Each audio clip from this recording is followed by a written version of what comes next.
together we are one. When we're all located and seated in one place, with one mission and one purpose, we can accomplish many things. Okay? Because together we are one. And separated, okay, we are broken. Remember that message. Thank you. Thank you very much.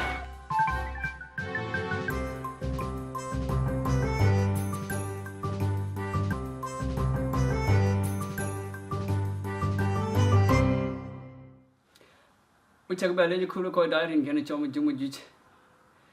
A chia pegum one, minon there, coin ban, panacho Victoria, coin South Sudanese community leadership. Binaranacho Kunmano, Binanyai, Kuboranacho ring my yard nyal, can a deputy day or one call. A pekaki each, which you ban chipu ting at you dui, at you donku, a good chairman would get chin took. The Koya community. Go on, taking a two weaping at them. Chacha then computer each. Kalwari and bind a jot around quickly. Cholo Pujung Marial, Keranto, Motabia Dankian. A K Cholo Coup, Ranado Well, a bo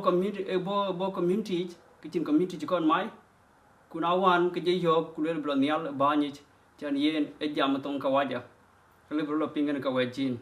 Quachin on a Kiloi. The head didn't tell the internet there cool gunner. I know community, take a jot by one to Nialkage. Quite a diary tiam.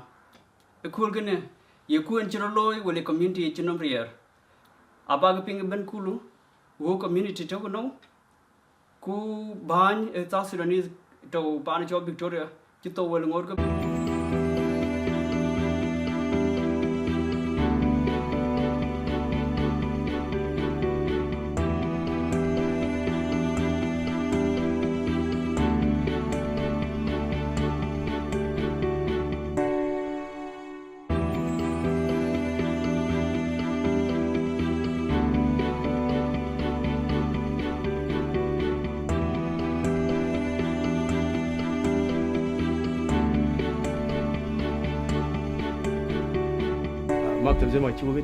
I'm still dispensing my duties. And since the time I came here, going to the court, assisting people with all array of other things, resolving issues and writing letters. These are things that we do in this office. Office duni taray zaman muku tajena utalga hal batagan tadairo. The maktab is still function. Tawan kuwan chulo kulwan kan that was just a mockery. Akoy ko lui ke zema choping alu announced at 4 o'clock in the morning. So chulo ke psychological warfare. So the chini nyeli pun ki Facebook ni no long. A chit man nothing you idea. So you just wake up and cutting. So I lu shock up. But again, it has generated discussion on social media. Social media taban pot quite in many different ways. It depends how you use it. I changed Jamdi well kakan. Tawan Kenichiro was illegal, and actually I think it's other than Suma and Chiraja by ten Kawajat. Ten walk, yeah, I look at all, but I think did a law ten walk other than actually creating a commotions. And Kenichalo rejected outright the last time. Chalakot way Kichiro Loikan, I chiran Jorachin, even for a week, but I refused any violence. I chiran let rounded. Facebook we don't condone such behavior. To use it against us in the future or maybe in the short term right now. Okay, and I'm still insisting let us not waste our energy in it. Yes, freedom of expression in this country is guaranteed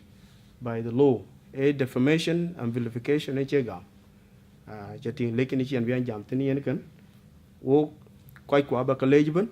we are very civil. We are including and all my other brothers, they're all my people. I think politics dirty games. So that's one thing. Recently,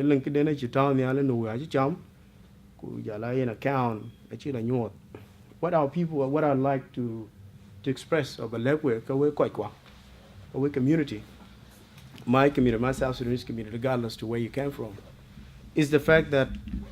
when you register yourself, and it is something that is done willingly,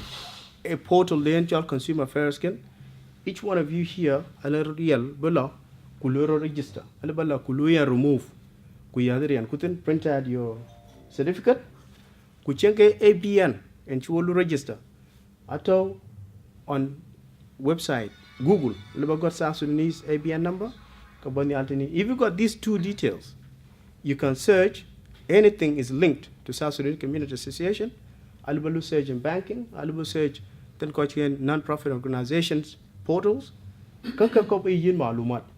Kayen kichiro loy abikang yani bank account bi anyot.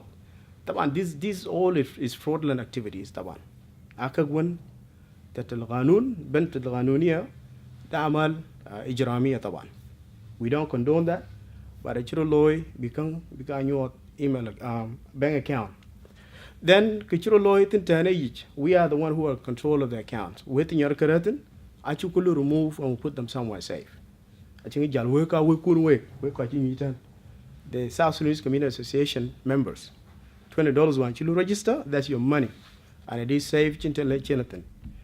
Lung fallacy meaning a false claim, chi the era to you know will achikanya. Well will achukanya exactly chukotarot.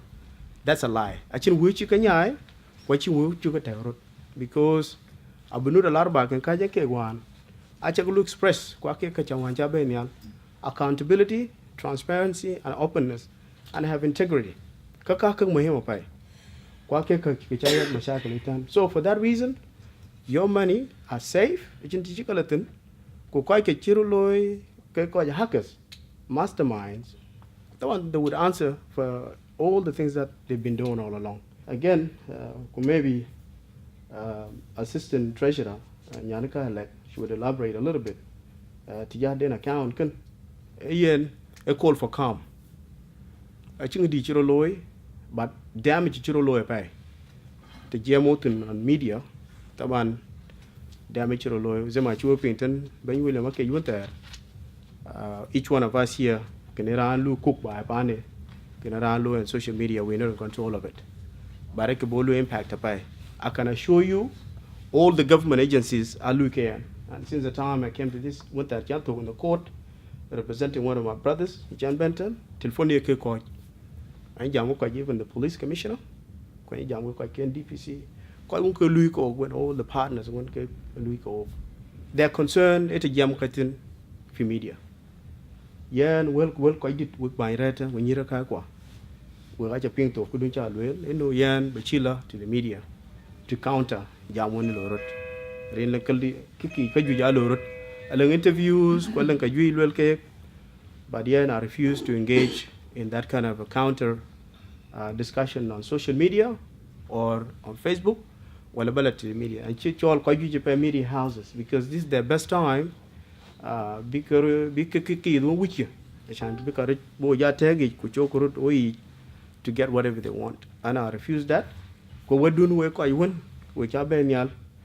wadun chaping that this is the advice I have received. Good gahari chuk palping. Kayer kel ban luetan we a lady to pay and you will chuk ban because clarification is very important. Because be aware there and yet random. Kichel well, and allow here kichiro law exactly. We kun a rare zema kano, a jinchiro law. Maktab dun a rare zema here, a lengen help doing which. Malaysian the thing your own garage, slow a little bit. The chin cham, chan banagat, your mendel, and a pure chin switch is not working. So I would delegate others as well to do that work. So we are working in full voltage. We have to increase. Kayen agenda kokak because jaben jam it on the role for our elders. Acha guating one in chi meeting one in chiloy. Kwalang kedanting your atian yali loy kichana khafet chakachol. Because rom abruptly, but it's very important bull on when yali could take a few 1 hour. I should go look on site meeting a lot meeting kachol in yan. That one meeting can it is illegal because I should run a scarf run association now. Kuyan keep a inform. Well, and you inform and the process are not taken in rightly. Getting and you letter, white borona naji. Whose process we should follow, okay, follow. 10% KK members, they should send their names, which are their signatures. But down could look at screen, register. Now I can quite yes, marhabeko, and then give me 21 days. Ashan kuba krium balo organize, piu kunta ba nyutin balo organize. That process is kiroloy. In fact, actually they continued. I want you to rajit. The second day, and they declared themselves as leaders. They're leading our community. Okay, and that's and how things are going at the moment. But definitely we are in charge. Quite and I appreciate the work because we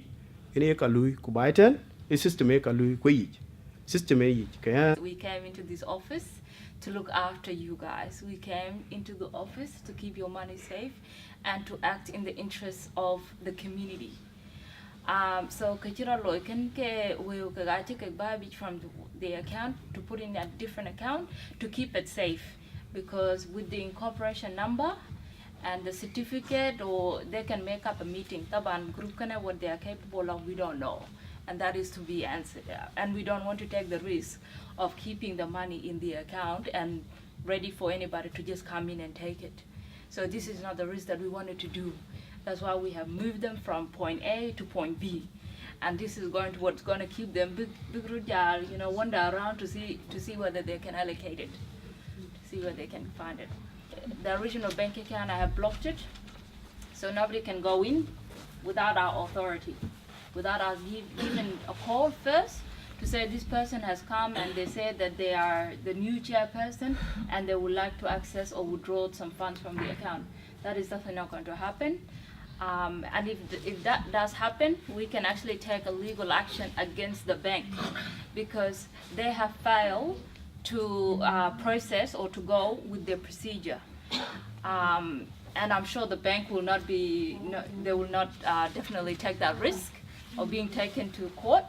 As you know, they will lose a lot of money. So that the account has been blocked and nobody can access it. And that's about it that I have to update you guys on. Many people go 10-1, Chino Quine, Ogachigo Quine, Quachico Quine walk. I have a lady already because I'm going to go around to walk on them, Kubija. No matter what kitchen or loy, Kokajati,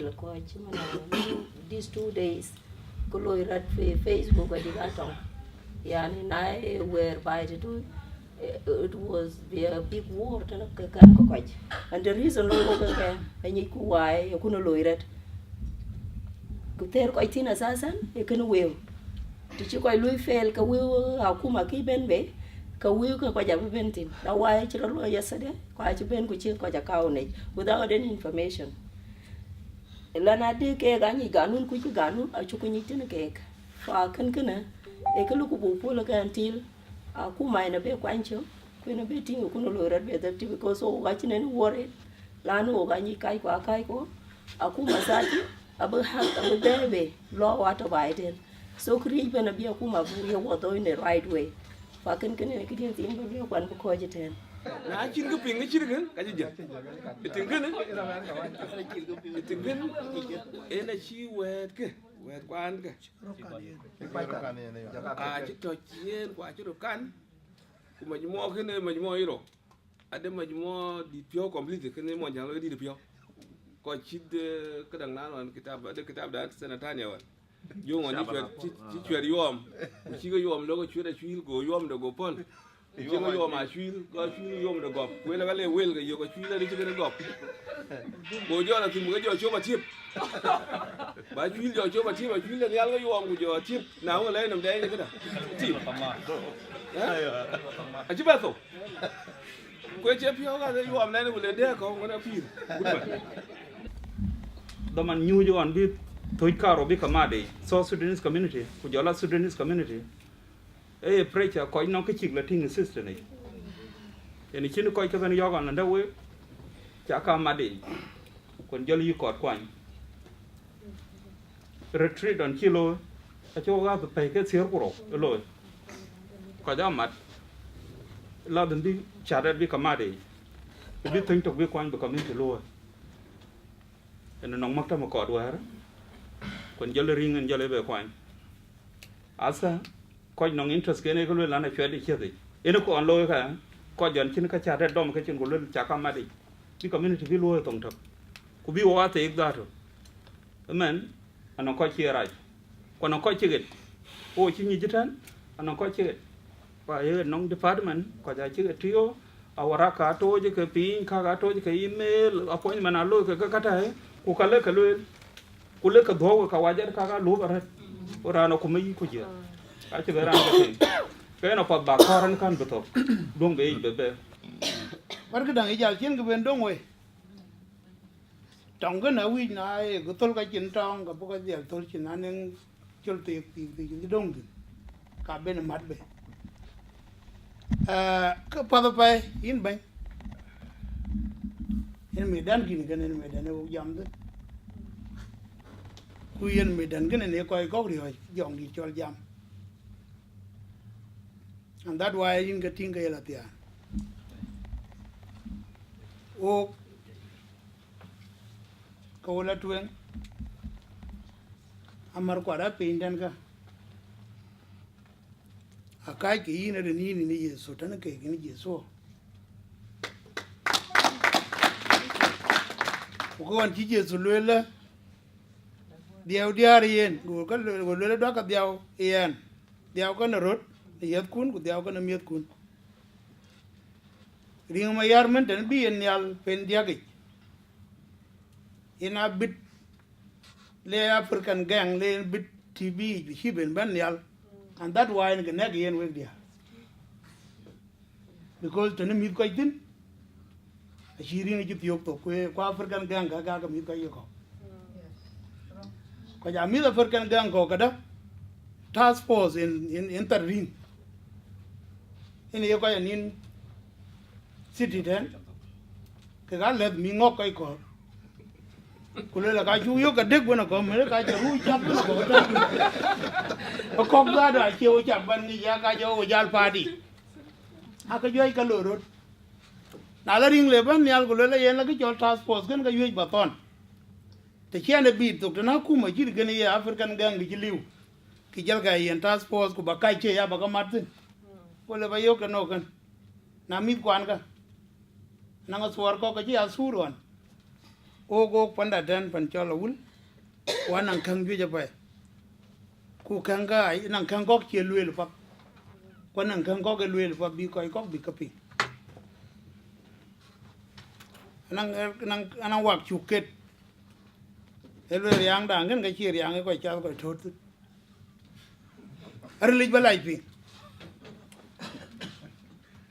And that means ginin ki koi ka dot she ginin koi jab koi thot tin kan so ngai ku wa nang ka loi ku che mi shela du kwa che yin ki man koi kap a koi ka chem baran ba dom to kala ba wut to be ti den chementen karele jare di otherwise bi kachin wala ba ka waror ka wona ka jam ka ci bidon gay ka ci yin man a wo biar ci man wo ko to tan wo an o ga na mi ko an jo ci riab wo biar to tan ban man yani 90% mi a ci riab wa cham ka ko be rum ka ban wa o ga lu bu ban bu gan yal ci man la nyal ci kod man no la nyal o ga ci boy ko kod man no bu boy abu diel nyal a wonne ka chamban be a ci ka ja cham ko ci ran be ñi ci community yi mar ko an wonne ka nam mi kan a ku ci kan ko ci yo ko anan ka wajat kan ci ka ya lu yin bolé lakin ka waja a ci nong real abu ban ci kwany ko ci di ka me ci la dan ci o yo ki men kana mi kwa en kwa yo rin ko ne ci o aba ko kwany ko ne ci o ko ñi le ba man ni dia kurur ko ci ka di mi ka o ga ci gor mi kwa ti nga ci gor bu bon ka be na ko ku ka o ga bru da be ñun ko abi aru ca ku kam ku jula makta bi chat ku leaders kwa ka ta tiror kwa wo ci Kawajat kan. I can ride kulu. They don't have ride here. I think kawaja le bela ban brand when town you know ku jamana ran gan ene ban duan. No. Is no. Na ya kawaja. Kirana ban no kawaja guti yan kule ban ya kire le jare de. Ana nong nom kawaja.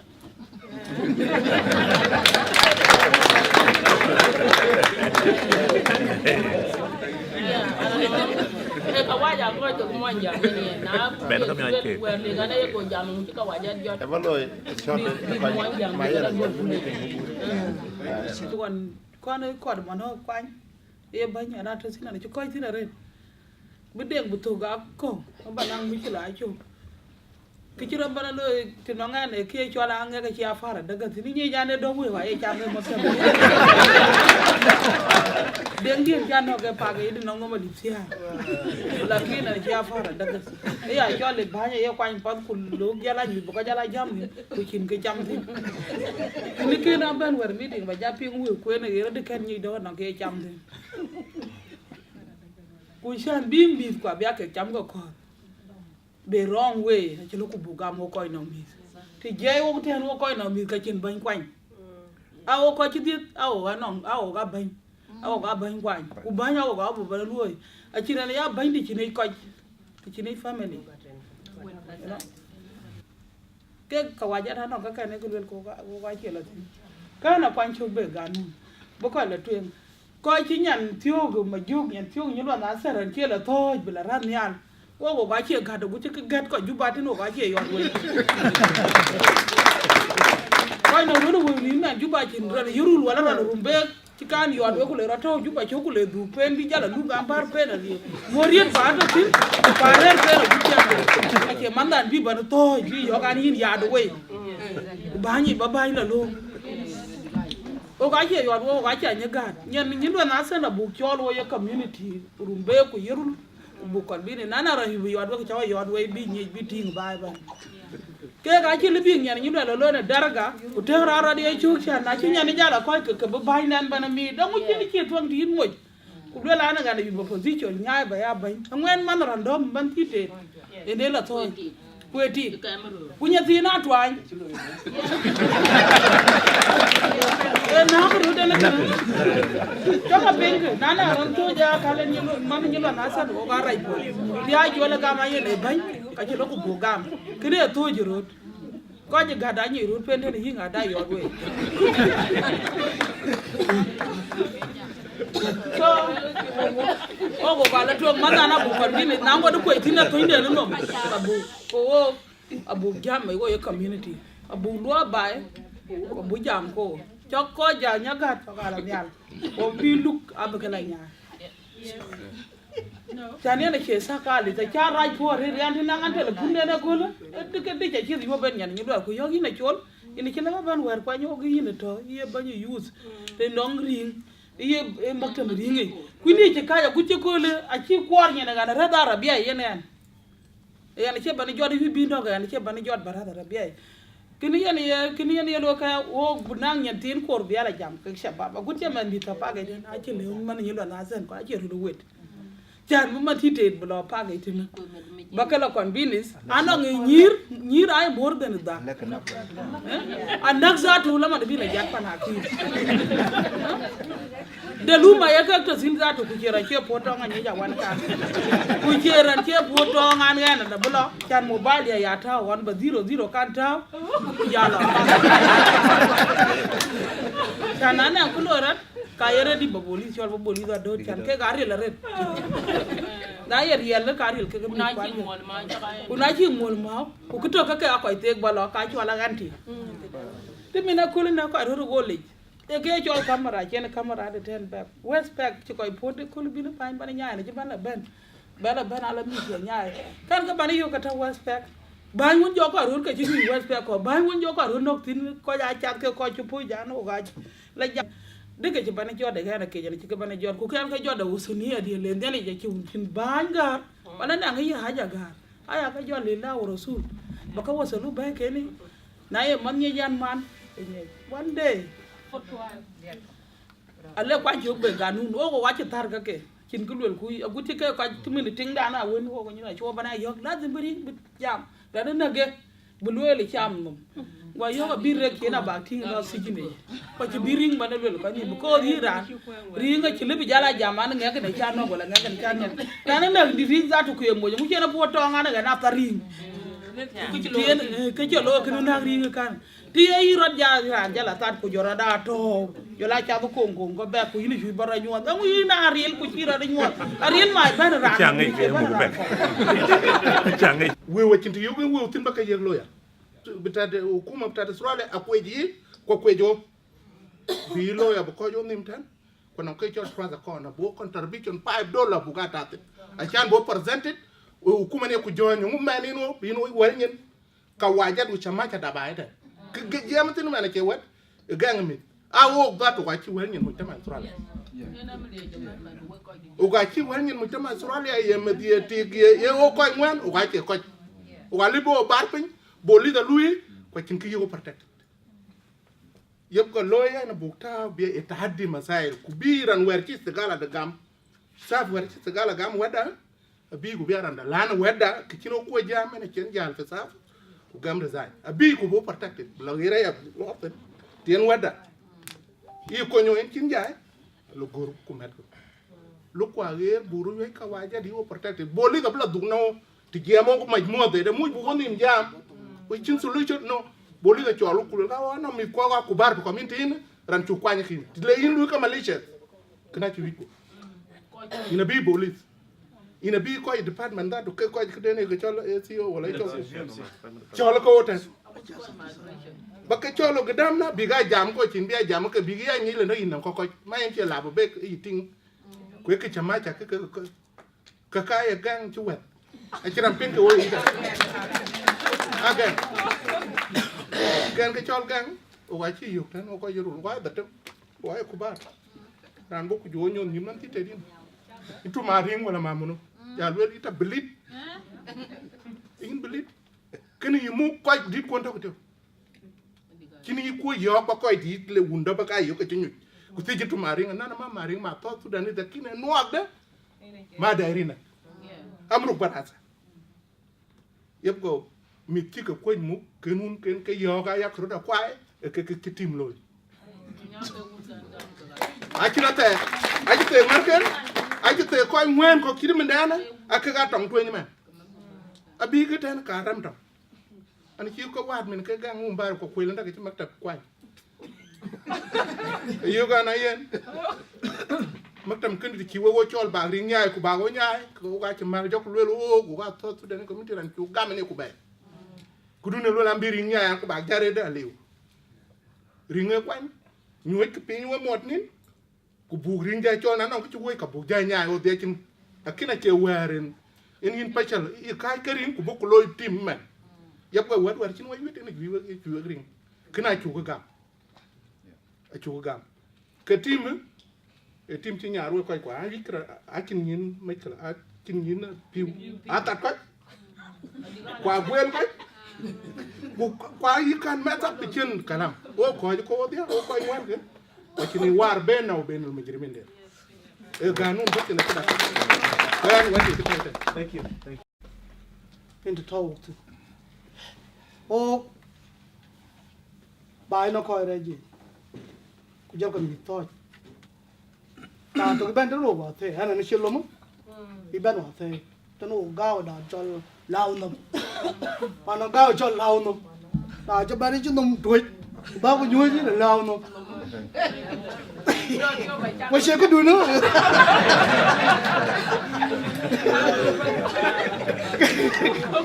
cái em ya này ô qua chú lôi qua kumpin ô qua wille na này có wille lôi cả wille lôi thì na cái mà wille lôi cái đạp lôi này giờ số ít rất giọt cái là cái đồ bo kumpin ko chú yo masha Allah ya so wa met bro cái chân bên của giò lôi là lâu có lo bàn chung nhà vít cũng là cháu vít chung nhà cái em đó bao giờ nít chứ jam de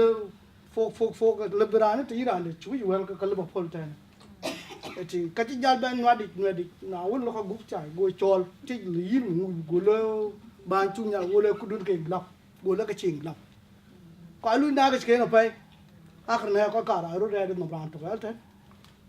ko jala ran to ke ban ko en no salata ko ru re ni pai akhir kalam ko chule ge yin ino ko ino mustaqbal طبعا ina chulo bi suro ko ay war jelot ma ino ko no mustaqbal ino rel pay ino lo ke wi ni buru ba e kan ina ana bar ni bar kai gdam wul lo wada na wi ba ko ba bi woni jal ina bi ko le ya no la ba jet ana jam bo ino lo ka rel ku ka bu ka lo ka chir ka gole check ni jin gole ka tin atin طبعا تقدر راج يعني أشينين وأشينيان on chen ring chen ayu nya na chola chola ma jong mariam a chen bi yu ke ran che ping jam yan jam no ran che la lekin cha na chola le kor bo kon berem be kon rem ti chan media ye jam ke rem ti yarit go la di ya dan ku ke ran nyar ko ko go ayu ku le ina wan yo ba loy ba rem ti ba na kon cha ba jwer ka loy rut ku ja lo ina chol na kor ba kon yerem ti kor ba kon ko wa ke la ba ni community chene bar wona wo jabelo la bar ne banya community wala tin wara ne cholo ring ma jang ko ma yar ana korba la kun ke del ken ga bin mi da ba nya la kun e kena chena cholo ba gam ku le yena chira an ba mat wona wek ene ya danga man anong tinga chol monaka amako ma jak e te wo ko way yeren te chol derma to 2011 ake nyi wor wo ka nyi ro wana yen ku ke ting no ga juye ka loy wana kul tu ngale wo yu wana ring wo jibla yu wana yere tungra ne cholo na cholo ko jora mako ko ina mako na buku community ko ko wakor ko nya diar de ko wachi bu rier ko we liutin ku ina ran nyere ko ni wo ko bar bu lu yitok mama mako ji wo pin to ko ko ku mere chen ken wo chan buku nyela tem bu nyela lui ken ga chen wo chen mar tim da wo ngwan ko ina chen wo campaign bu lo ko kene ke jira bu jala loy ke mene leer wona banyi wo kene ka pal pursa wo ko anong ke ko on to nyal kene ke ko on kum gene ake chi wakor chanen ti yen wo yem tin ku kayu ko woy wo ka wona ramti wo ka wona diadir ku jaro dir e kena men ke ko to nyal kene ko I want to nyal kene e ko no duen win ra lo ke rin ka ay ke use ben ko ke pir rin kwon ka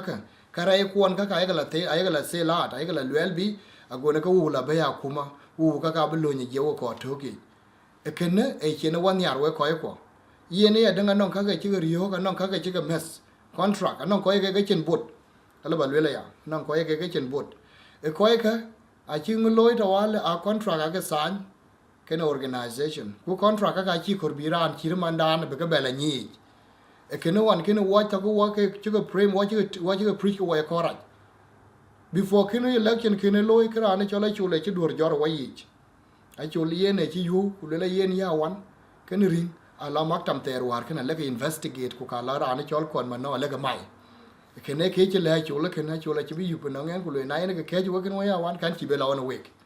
e che dur yom no ko ko e chula cha be convince ka che mat ka chen wa be lo election ich na ona lo lo election e chu wa chur ki yen ba nya chi ko bi yen walk go ki chir pe jor men ne ba kwa nya ben ba nya do ga min immediately ko ga loy wa ke chur ka pe ni tier pe diak ku ban je be jala yen wa ko pe nin tiero man pe wan ke yen ban pen yen ban ye kor bi chu pen bi chi yin wo ko ka chi ran to ke chi be gam ku le wo ke kor bu cher magabe ne ban bi ko do ban ki na mi dare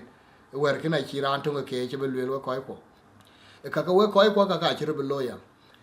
e ko ke a chi lo ko je ke chen mar go ko an ter ka makam te tu ngon ku ja opposition on chi ke yut ka ku ja ko chi pio la yak chane ring era arana ben anon ko e chaw ke ni yen or anon ko yen chan banya community era arana ben ena chi tinga chaw ke ran chi man dien ke ken non ran manen ke ka maring so anon ko e mat ke ring or anon ko lui ring support e ko ka anon ko je ke ne ke un tere ke na chene ko e ke a chi the position of the views a chi la chenya baring la ring la preach era ra e ke ne we ko on chene wala ba ni ke ne wa chi la toy nan ka waja ko e ko ra je ben wa chi le man yu ra te ko anon ga yu chi ga ne ya le ke ne nong ki chi cái lối cái có hòa ta truyền cái nó or ki chi lối ne ko or ki lối nong ki chi cái đi hà lối hòa family day care cái này ai ran mi cái ai cái là yin cheng da be cái là mu ku lue li yin mu cái mi chen ko won yi yo abu ga ya te wan yin cha na che mi chen cái ne wo cái ne cái yo e cái ne wo ko ko ai lối ne organization it na ai ne organization la nyot ku lue yin ga bu kon ga mak tam da ba ga ya mu kunai cha ya mu ka tin de ba yin wo cái organization mit piu because wo ga cái chi ka bi yu na nong ran chi ba la ben nong ke ku le cái tin de ye nya ka chi mi ke la e ka ka we ko a ka ti chi ro a ka chi ro li ha pa ten ku ka ka men ko e ka ke ba ka ba la ni yi e ko no e ke na we ko an nong ka ju chu ga la yu ka ju chi ga li ha e ke na chi ko wo ni organization wo ko ra ana loku o na la ring ai la yu ke ra chi system e ro ban ka waja kana chi ping lo la kene ra kine ra din mene le wa kin wa to wa riam wa tar e tong chi ga cha ga ting na now ne ke chi ga ting ke ko an ke ne go ma tap kina chin de le ke wo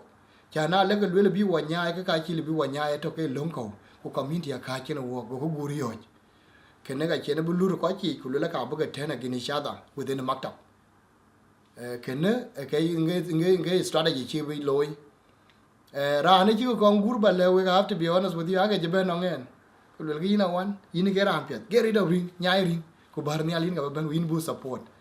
a jebe le ku le we ko en chin yo I'm not a low life person I will never do that because anong ka chin ko loy ke en chi ko ban ke bi en ra cho ring ge loy support a go community da go choko go jar ko nyal ina ke bi ya ban rani bi ya ke chi ring ma jang ko ma yara da ko chin ko ring le ban ko nga te na genism achin cool tung le ban ke chir ke ko lia be junub Sudan le bata e ke na chene ke bi jang ku le ko le ga twa nya makta bi we ko ka chene ka chol ma jong maria chi ke bela lew chola ni arba ku de ya de wer ga chiran manen e ke ne ga chene ka chol bela mit wa yi ku jot ke den chola kin be ya jam ke ran pye de no wo ke pye ya ri ha ka ta to ko ben ke ne wo ko ene ke ga chira be lo no a chola ma juk a chola chi bela ri no me ke ko ke we na ga chene la ben yal war ka le ye banye sa Sudanese community awo wa chibla lo no nga kuma we ko department premier cabinet ku ja department ko miya jo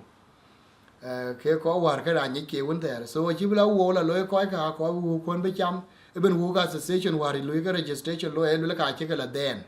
will ju ga ka la lo be go ga kuma go lo ko wu ka ga cho ka ke ni ku won there because iran ko ben yal ran ko chul ko korbo ko ku luwe ke wu ka ku ma ga yen ko ke na yen ko control ana ko bo lui che kre pion che ba pion ko kun lui ke de yin chi le bi tin ina an pe da man de e ya de non ka wa ja ti ru lu ro yi ku ka pi ro ko e ka wa ja ka a ka use ke tool ko yen ka che ke situation le dar ja che ne ko ke ga ma community ke na e ka wa ja ka ga ja use a ko ni bana chi ran ku ke ka wa ja ka a ga use ke be ne ko contract la lo mo na kuma kene we ko nga che mes ge ga che credit ban so ye na ye lu la na che nya na chola chul che ler mak ta ko wa ba la lew chu so ko ji ben yal ka a che ko a che ko community a che ko bi ga nen ko lu ko e gu ka ko ke kan ge wa re waiting ke chi yo ra account na ja account ga chi la dom na chi account dom ga chi ri la chi yo e ge chi ru wa na lo ku ke tu ma tar na chi ma tar cha dom da wa la yin chi ba cha dom chen de ye ne ge chi ko ke lo ha account ninga tu mila dom ke uga association a chile bugo joy jor ma jeremin ke gor ko won kor bige uga community la ra a chile bugo lo ko ku che dadu because a che ke ko on chaga chore ka ke ne uga association a chin ge ja ata chimandin I save ku ka to ene ke ba lewa so na e lo ka ku lui tong a chi ba ga chi tong chu ba chiran no e ban da dar ga chi no ku ke na ban da ga chu ni ja ga che ku so ran to ke victim a chen ma chakal ba gol so ke no ko ba ga jating ku we dai ban a chin unit a chin wa mat ke ne jur ko nuer ki mana ko lo no me no re ro wa chi lo lo wi yo ke ran ban ku lo ko diaw ke ne ke so this unity ye wel ke ne a wel ye ga la chak ba din a kor ba ga ja define ngo chi lo a chu le ya dan ka ma na chu le chu ku suspended wa ko because they go ni before kin jal makta pe non ga ju ye ga la wel ka ko ga makta e go ra chu we to ka chu na on go lo yina chul man chin wala jam gu ga ngwen bara cha da chi kur bi resign ku ka la wa jam ku yen suspension letter yen ya danga non ka ga chi ga liya ba ya danga chen wo bi jam tin ko ka ya chi ga gurai ba na corruption ku no ngari ko wona ngefe de ben wo ka jam ka chire ka ba da chi lu ku loy ku ke no ko a chen ke ben wa jam tin ke yen ke jam wa chu la yu tin ke victim a chu la chi liam nam a chu la men ya da te nyan ni kan ane ke biya chu la makta by the way ba ra chu la da chiran che yo makta be kwan je ko wana chu la ma jong ma ya ti da ret so a chu la chiran che ke ni yen e ke da chi liam nam kuna le janam lo yin ya wa da ka be jala yu da be ya regret ke ne ke jan ko advice ke wen ga ba lewa ko nom chire ken a chi wa ba letwin my intention na wana ga wunye mi lo dar je chire ken ken ba ne ba ni because ke di ne dieran wa chen pi da garaj fa ne Australia or fa ne Victoria tene ako ko la bra ret ku ka ban ga be jam tin nin ko ben ken men wa le ro ba ni ken anan ka chu ga yo ga jere loy ke tu nge ke chol task force ke chol African community task force in reality a here task force a community because na a task force a community ke we ne ta under the police ke bi en ya le force ken we ko e ko war mi ko le mi ko a chi liap a chi riak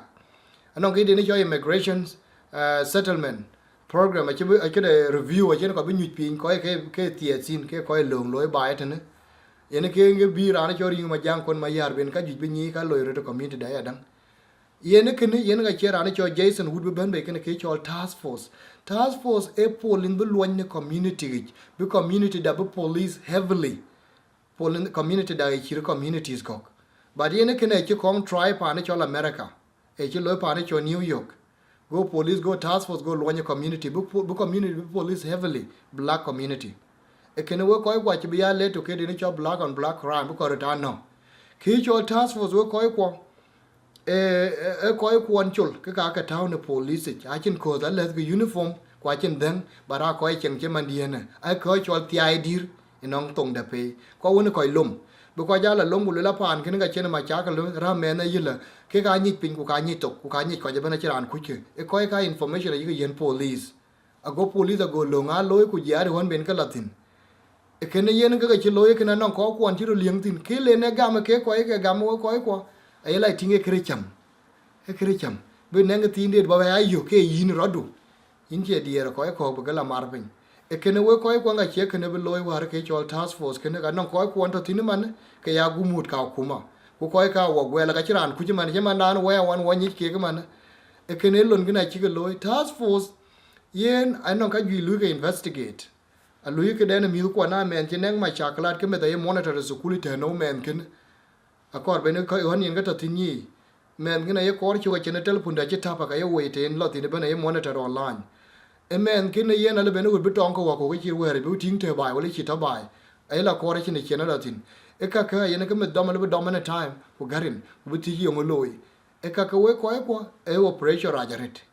ki chi re task force ye dan ka man anan ka kwen ga chup task force ken e ke loy ke ben wa chu destroy che ko kon wo ko ko abuar yo ri ara ku ken nge chi ko ko chi ga ma ken ke na ring chan wo won ring a yu le ga chu ko task force ken a chu ko end of the story na chi la lo ya ka ko bu gir bu ti structure de ko ti lui ti na ko bu gir ago community da ago chen na go chi ria e ka we ko e ken nge ne wo ke na me ne wo ke ba ni ki ro ya dan ga man wan tu yang ene wan ne runi war te ba ni chol kon yal ken 1 million e chia kuma je bebe 1 million Australian dollars ken e je be ke be ne community da bu ko nya de be ne organization ke lui won ter be ne ke wo ke yen ke chan ka wa ja che wa trust ken we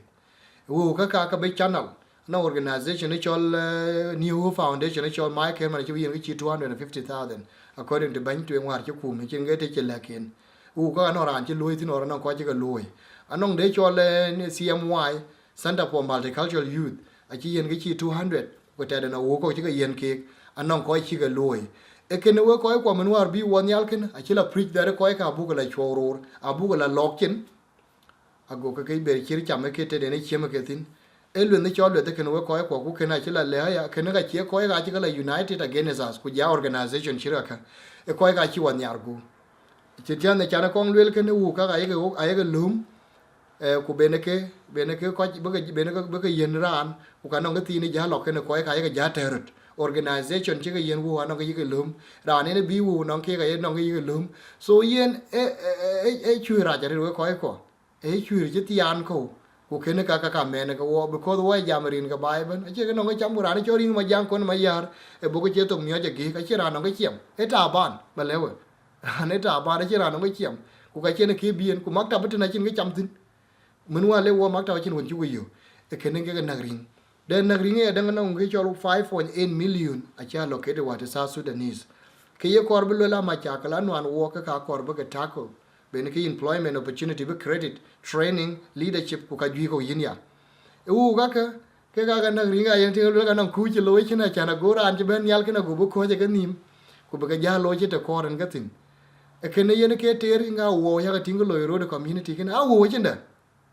ke cho dir de pyo da man de ko no ku yen ke ne ke ya lo le ke ko chi yo de ke ne je ke ne no ke dan yu le pan bur no ke cho nyong ma bi ro lo le nyong to ene ka pin to ke nyo lo ka chi dom ku to ata tin go to ja wa go ker lu ek lu le neng le lo ka to go la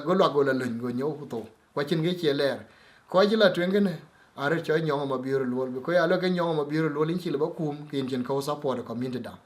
e ya dan ka ma ne ke lo ke ne e ra ba do ra ne dom ne ba e te ne go ya lung ku ka no ga ji ko la dom chin ana chi ri la community ke risky so cái chi ko cái lôi cái na cái che cái raj ku ka ko dorur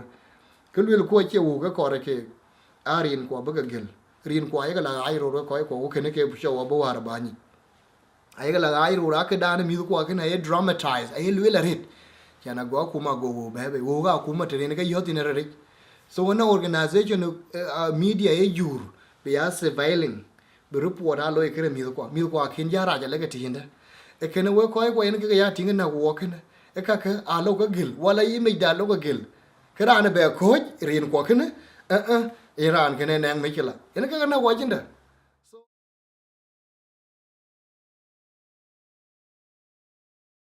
Candidate is Agani Manyang. My background. But if we have a forum,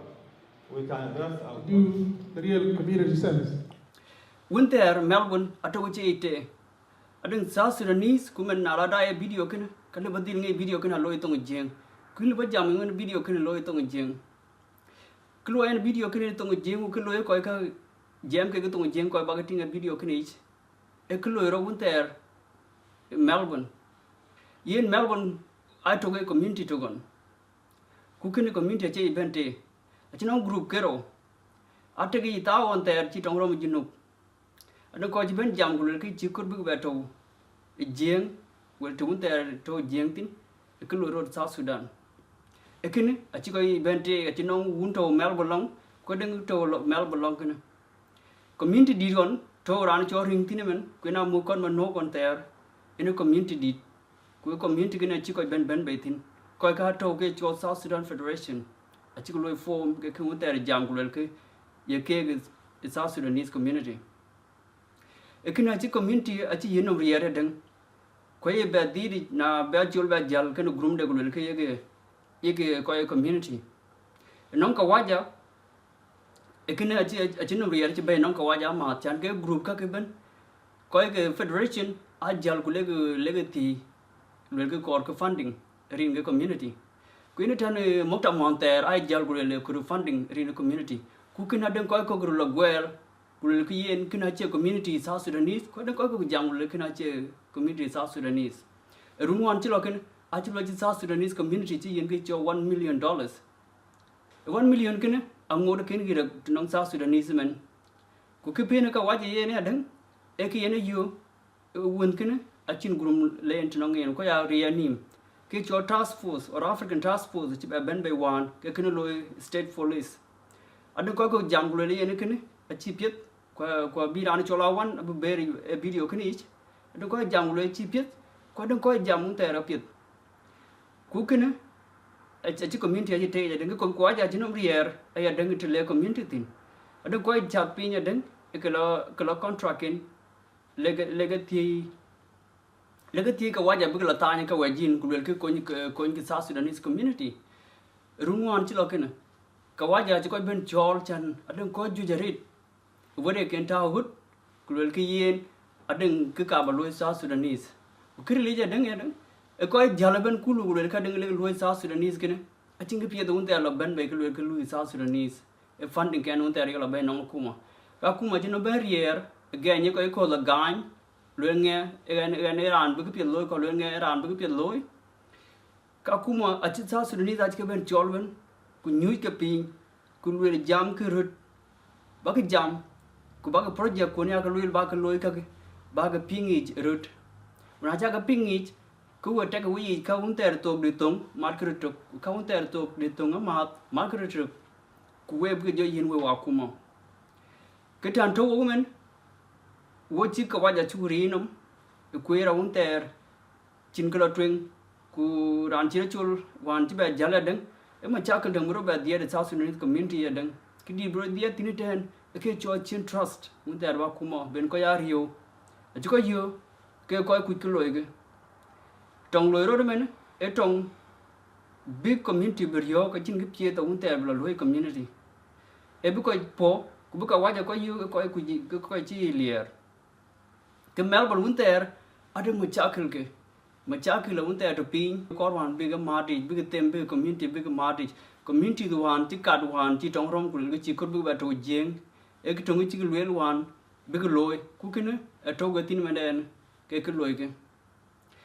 cái in Melbourne ở trong cái chân rier ở rít cái epan khai nhau quá chín rier nắm đằng nếu về cor bro về lôi tin rier nắm hoàn jur có cái giang chỉ non cái đi đâu cũng chỉ riêng cái pi đây coi chul pa nó kawaja chẳng với công kawaji này yêu cái là niệm của có là gan của kawaja chú yêu coi cái lối cái ý bu gam mình đang cũng là bên cái chỗ tax pays yêu cái chọn bên through tax coi cái acha kuma cái area chẳng với gam bi cũng là ping cái lối là đang cũng lối rồi community South Sudanese chỉ mình cái one cái lối rồi mình cho là coi cái lối yên coi ai cả đủ ku yi community a chinam rier ko waja be kolomia tin ko biting ye nikene e community ku kilo yekene ku yen accountability e wonter ye kuma ye ko yen ke cho politician binu ke wo wonter jo ku ko chen be ngila loy bi kene a bi ke gubari ho jemen ku be ke be bi ke wo be ke ma pol am ko jiten a korba video kene shit cái lao bắt tay bên những cái tiếng nhà đừng kuna đeng will chỉ ga luôn là video cái gì cái lúc bị coi nhà đừng bị coi ra jam anh đừng will pia tụi tao là bị ran cái lum tin ku bên cái rồi jam ku bên ran đừng đừng bị join ran ông tao có coi ai vậy bị cái waja coi lum ku bị pia đâu riak wo chỉ lo quay ra ông tao chỉ cái waja trên một man bài thôi cứ chú có ebu căng ba lôi cái gì đừng bị cái waja bên cái woman ku bị pia đâu bị nào là cái waja Allah banyak kawaja lagi jalwo ko kalau polis le jalwo ko le ngong ko ke yen wochi chintu unta alwa kartin mane polis ngor to ko o ko nong ko unta man wo chu go ti wan ban mai bai a chi jal wo ko chi jam wan ko Sudanese area pan chol Melbourne ikene e ko wan man ko cho migrant ka ke ai ke yeri la unta bi ke woman ko chi jo dong wo ko ke no men a police ka to wo ko ke no ku police men ajela mat ku ne chike gidan cho task force cha wan chen jam tin chike set up ku task force kene akin police akin le ko kwadon ko thar yen chan task force kene beto kwadon ko jam le task force kene a chi pe men cha wan lwel chi wo ke ping la ran cho la wan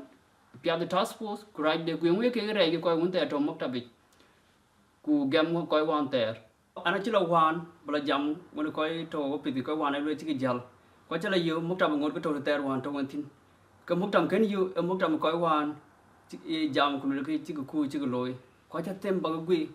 chẳng qua jam cái đằng cái chỉ là anh chỉ jam cái thầu bên đến ông ngồi chỉ là yêu cái chuyện mình nãy đây chỉ có bên đến yêu cái lời anh cái bên tem bằng jam cái với chắc là đại đại với khi cái này trong mình dùng một chút video cái nó pin chẳng biết coi tiếng bên kulo